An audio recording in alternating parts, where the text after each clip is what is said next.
Hey Ally's been playing around with Spider-Man Remastered on the ROG Ally recently, and I was actually quite surprised at what the best settings came out as. As you can see here, it looks absolutely fantastic and it runs incredibly smooth as well. This is absolutely stunning on the ROG display and really is a testament to just how good that display is.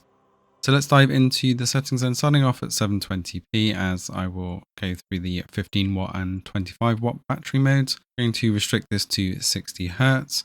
In the graphics preset, we're going to set this to medium by default, and then we're just going to change a few of the other settings, like turning off bloom, lens flare, chromatic aberration, and vignette, as well as turning off motion blur and film grain strength as well. Leave the sharpness on 10. You can tweak this a little bit if you want.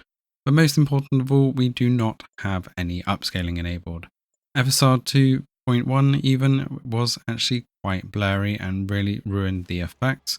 Although it did gain you around 5 frames per second extra, I just didn't feel that it was worthy considering the graphical fidelity of this game. So you can see here, even at 15 watts, although it does boost to 20 watts temporarily, even in battery mode, we are pushing over 40 frames per second in battles in the open world in town quite happily.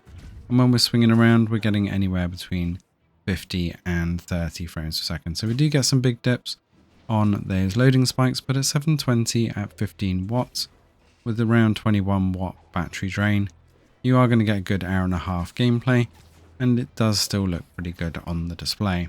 However, I do feel that Spider-Man is a 1080p game, and if we just keep the settings as they were and boost it to 25 watts on the Ally and up the resolution to 1080p, this is crystal clear on the display. Again, keeping that FSR off, otherwise you get some real bad fuzziness.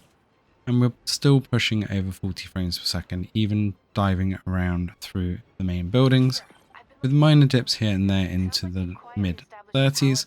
But it really isn't that noticeable, and even in the boss fights we are pushing over 40 frames per second. So I do recommend playing this one at 1080, although this will reduce your battery life to an hour to an hour and a half.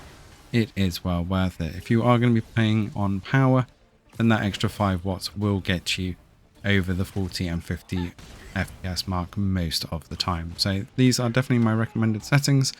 And let us know how you've been playing Spider-Man Remastered on the Ally. Thanks for watching, and see you in the next one.